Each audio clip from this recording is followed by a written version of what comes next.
Good morning, ladies and gentlemen. This is Arnis Luks here at the Crossroads, and I'd like to welcome my two panelists, Judy Auchterlonie from Victoria. Welcome, Judy. Thanks, Arnie. Hello, folks.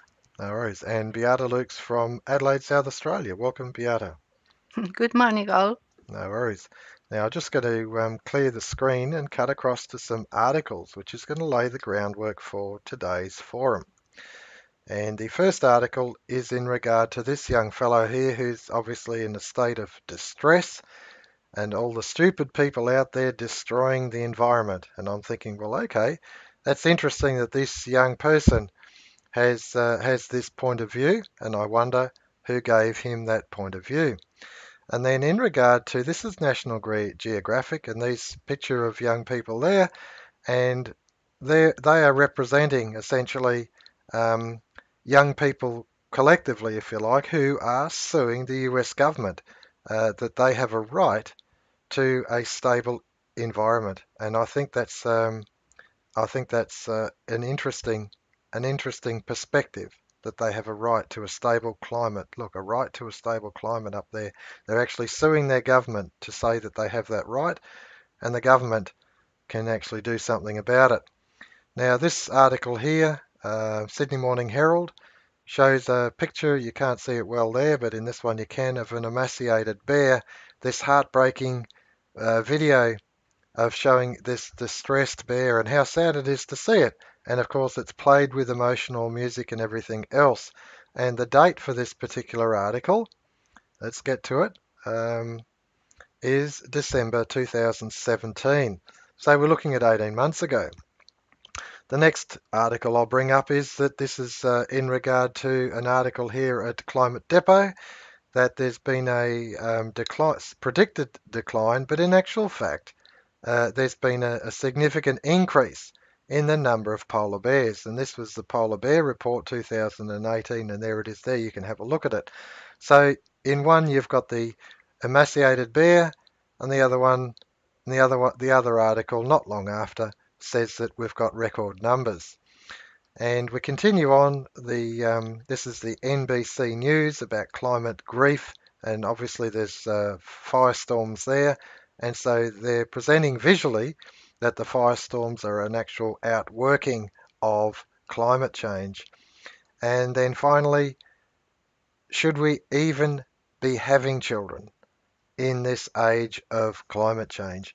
And so what we've got is we've painted a picture, quite an emotional picture, of how our children, and I want to talk about our children first, how our children are essentially in a state of fear, of distress, and of heightened levels of anxiety over climate change.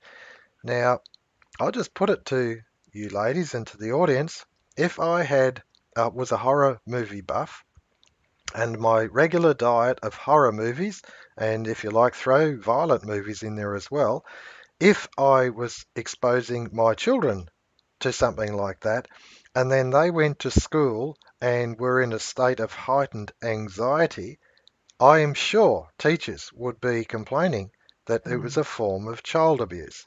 And yet here we have teachers, educators, and the mainstream media presenting the case of this imminent climate disaster to our children, and you wonder why they're getting upset. So let's just place it on the table. Should they have the right to really brainwash our children? Judy. No, of course they shouldn't have the right, but apparently they do, and governments okay all these things, their curriculums, and so many of the teachers now, I guess, are believing all the climate change fear-mongering that's going on, and they're failing to teach the children the rights and wrongs of the so-called climate change thing. The climate changes every day, of course it does. It's just a clever play on words that they use now. Global warming's gone out the window, apparently. It is abuse of children to be miseducating them. Mm-hmm. I find it interesting too. As I understand it, eastern states are experiencing snow. It's an early snow season. New South Wales, Victoria, It's an early snow season, and winter is here, not with a vengeance, but it's here, and it is cooler. And the fact is that our temperatures at the moment are as low as perhaps even 10 degrees, and yet in the middle of summer, as high as in Adelaide, 42 on a, if you like, an almost regular basis every summer, and sometimes jumps up to 47. Now that variability, 10 degrees to 47 is 37 degrees. Let's put that in perspective. A change of 37 degrees, just seasonal, and we're able to adapt to it. Your thoughts, Beata? It's true. Yes.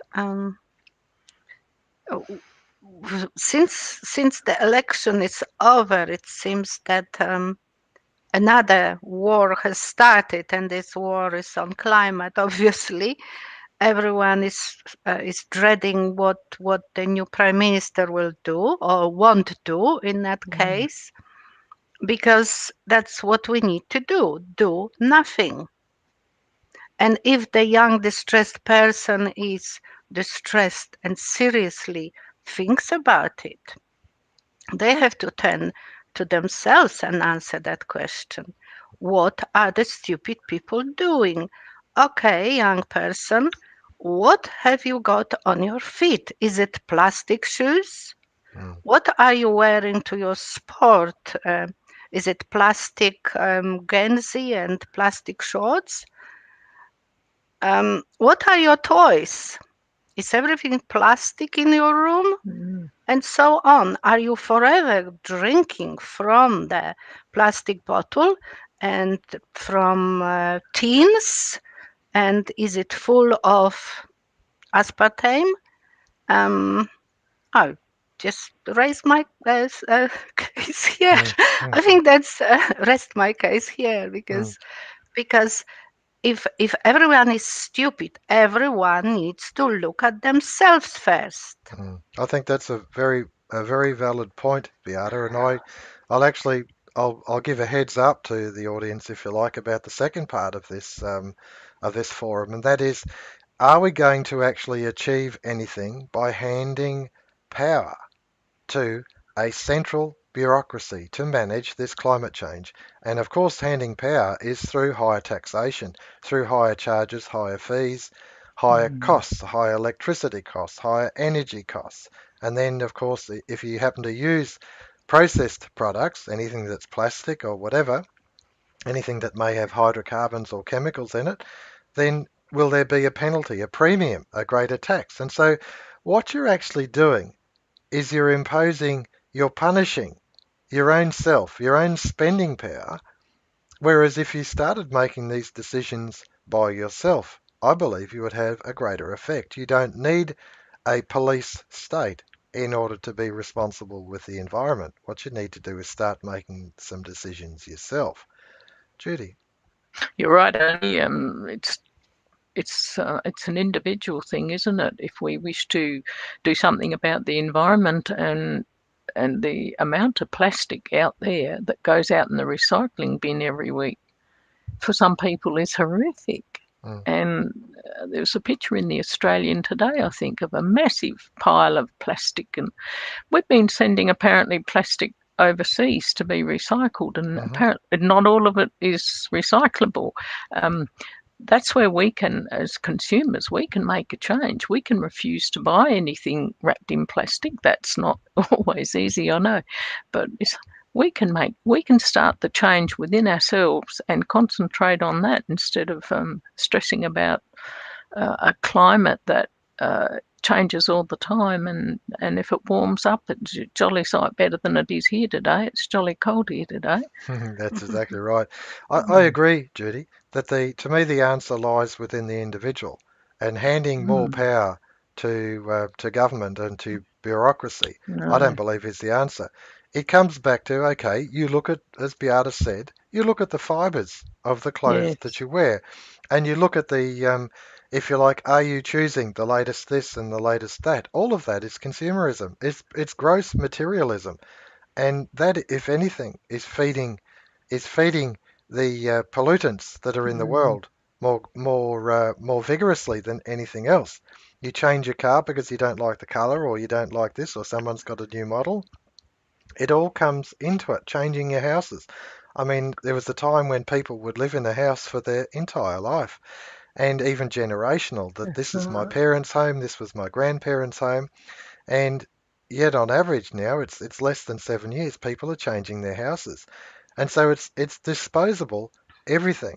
So you're not going to me, you're not going to legislate those things. What you're doing in a sense is by handing the power to a central authority like the United Nations. That's what this climate change is all about, handing power to a central authority. Then what you're doing is you're actually undoing your opportunity to actually have a realistic effect by not buying things, not buying things, but actually building things and doing even toys for children. We make a point of trying to look for natural fibre and timber, wooden toys, because they're resilient. They don't give off any fumes, anything, and they're there forever, and they actually promote imagination.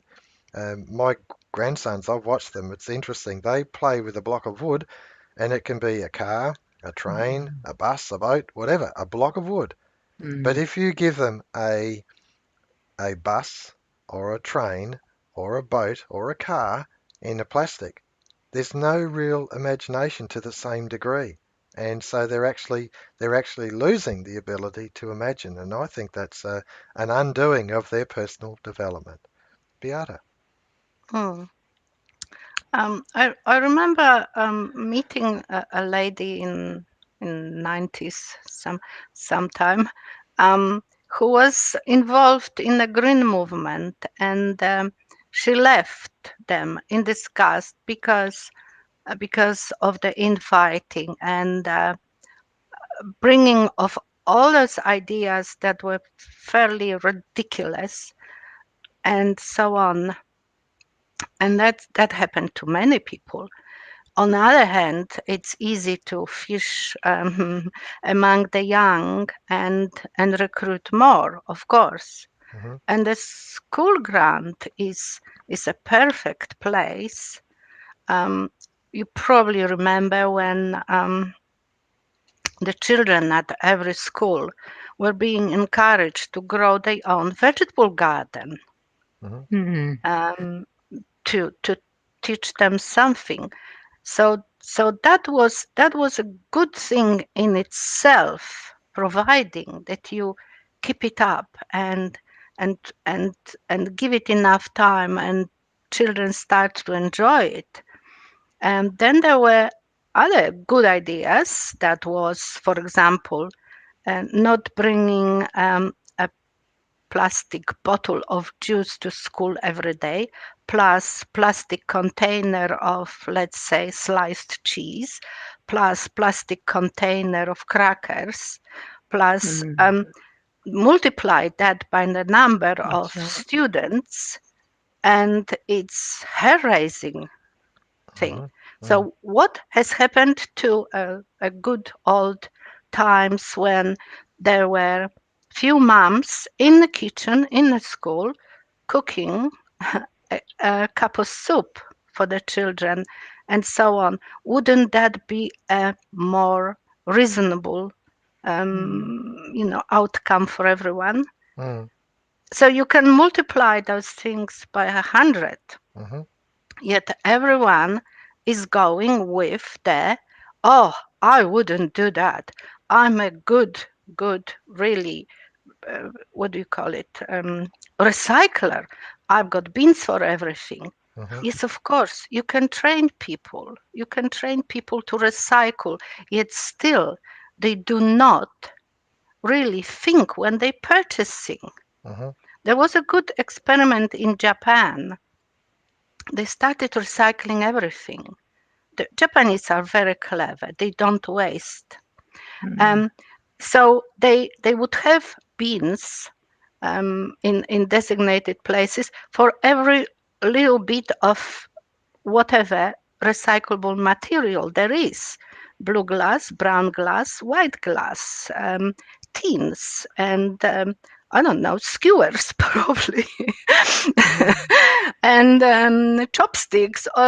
I don't know. Although you can recycle chopsticks in your garden, of course, easy peasy. Um, anyway, there was apparently up to 100 different bins for different things. So yes, we Mm. can all do that, but it's not only us little people. What is the general tendency of the policy? Hmm. Because it's claiming that it's fighting, and it will fight, yes, with our taxes. Yet when it comes to opening mines like Adani, and there is this reluctance to really present the environmental impact studies, isn't Hmm. there? Mm. It's really double-faced policy, that, isn't Mm. it? It is. I find it intriguing that the argument for climate change is essentially to give government and bureaucracy more power. That's what Mm. it's about.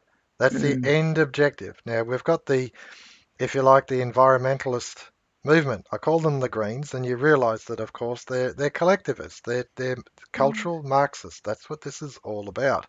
It's about handing power to a central authority.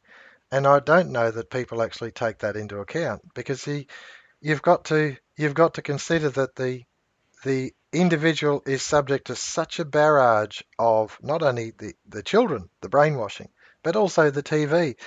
Um, when I say children in schools brainwashing, but the TV in the form of advertising on children's shows, that they are being conditioned to be consumers from a very young age, and that is so wrong, and it is environmentally, to me, it's reprehensible.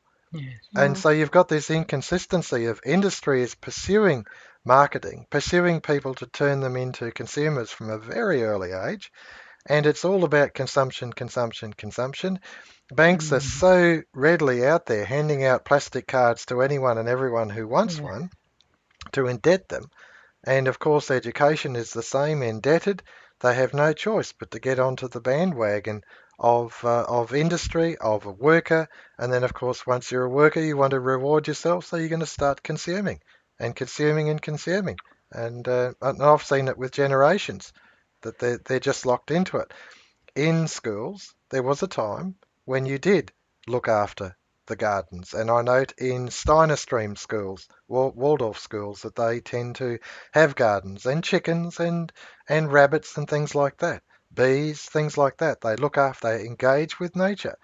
And there's also another lost craft in school, and that is of course, the kitchen duties that Mm. used to include boys and girls, is actually learning how to prepare meals.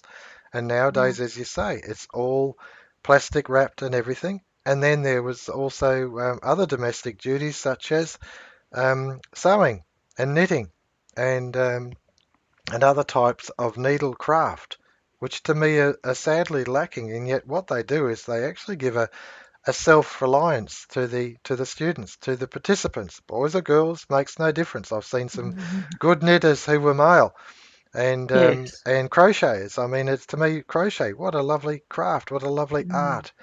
And each time you do it, pottery, painting, wood carving, these things, you're engaging with the natural world, and all it is it's taking effort, not time, and, might I add, not money. You don't need to spend money on these things. And so it's not a consumerism, it's an actual, well, I think I'm going to try and build something or do something for this particular place in my home. Judy. Well, uh, that instinct within us, I think, Arnie, to be creative, Hmm. drives us to take up those skills, Hmm. whether or not we have a use for them. I guess it's natural. It's within us. Um, I'm not quite sure if I can add to that, Arnie. Hmm. Yeah, no, I agree with you, Judy, because we in this home we find expression in so Mm. many things, Mm. and it really is an opportunity. We're constantly reading, constantly learning, constantly educating ourselves, and constantly creating, and Mm. it doesn't stop. My dress code would be completely different if it wasn't for my creative wife, Beata. We were talking about climate, I believe, and such things, environmentalism. That's right, Um, environmentalism, yeah. yes. Well, what should I say? Perhaps that climate has got ups and downs. Temperatures go in all directions, and Mm-hmm, they have mm-hmm, during the entire history of the since the creation. mm-hmm, So and we've got tools. We've got tools to prove that. And drilling through the ice, permanent ice shields, and things like that shows that the climate changed, and very drastically and very dramatically. mm-hmm, Um, so what happened to dinosaurs? That was a climate change. Suddenly there was no food for them. Too cold. They, some of them, I believe, would be buried somewhere, frozen still. mm-hmm, Who knows? mm-hmm, Mm. Um, what else? There was a very warm period during Middle Ages, I believe, in mm-hmm, England. mm-hmm, They had to basically do all their cooking and such stuff Yeah. outside because it was too stifling hot if you mm-hmm, try to cook inside. Mm. So compare it with today, and we talk to people in York, and they forever freezing.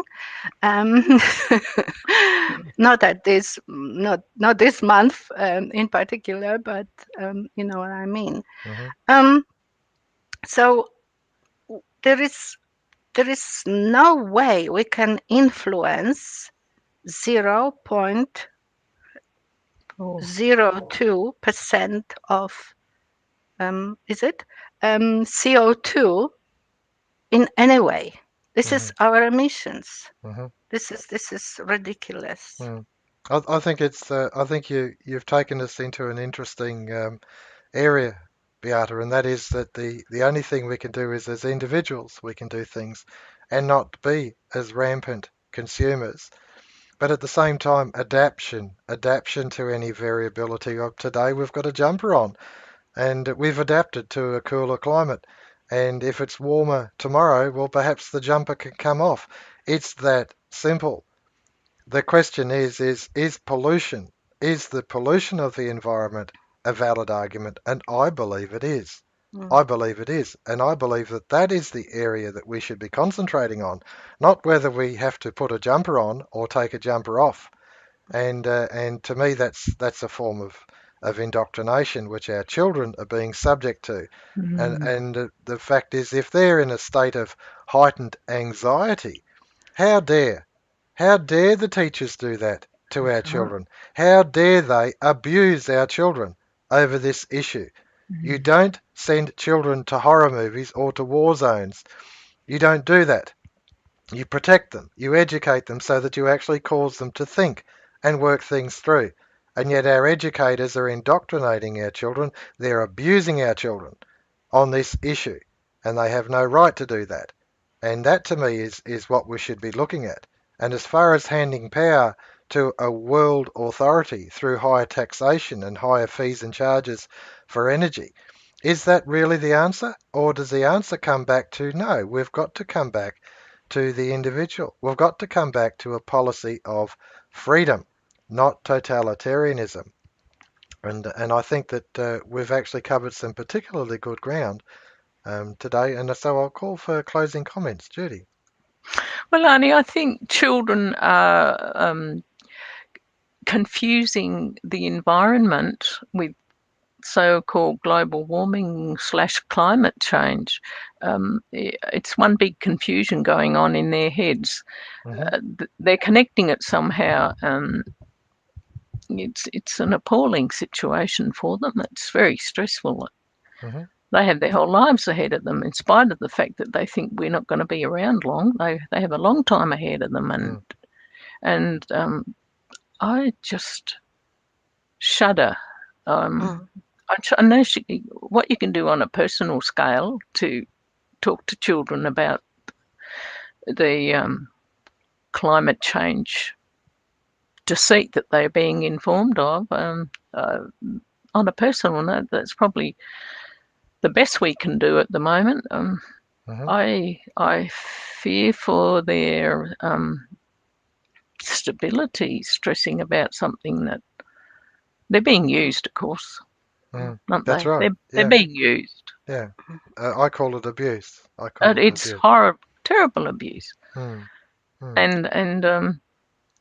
Yeah, goodness gracious. Closing comments, please, Beata. There is a lot the parent can do, of course. I agree with that. This is the best way we can tackle that. Tackle it at home. Buy yourself Professor Plimer's book, How to Make Sure That You Get Expelled from School, or something similar. The title is, which actually asks the questions and gives the answers. And it's all about climate and the facts that need to be revealed. So yes, get expelled from school, and because children, this is most important, I think, because children have no anchor yet. They cannot judiciously say anything of their own. They have no no experience, no they only learning things. They shouldn't be subjected to any given things that are not even established, because science is not set on the subject. Climate is not a subject for science. It could give us the readings, but the assumptions it's making so far are grossly overestimated. And the remedy that is proposed is outrageous. It doesn't register on a Richter scale. That's right. Yeah, I agree, Beata, that world government is not the answer.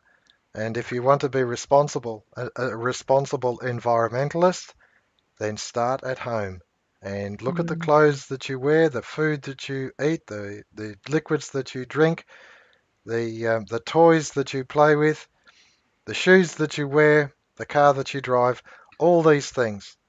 Look at it, and the answer is within yourself.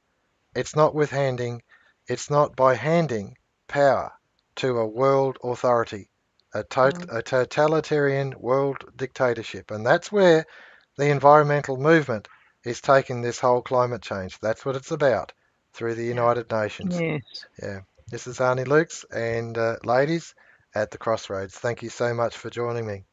Thank you. Bye.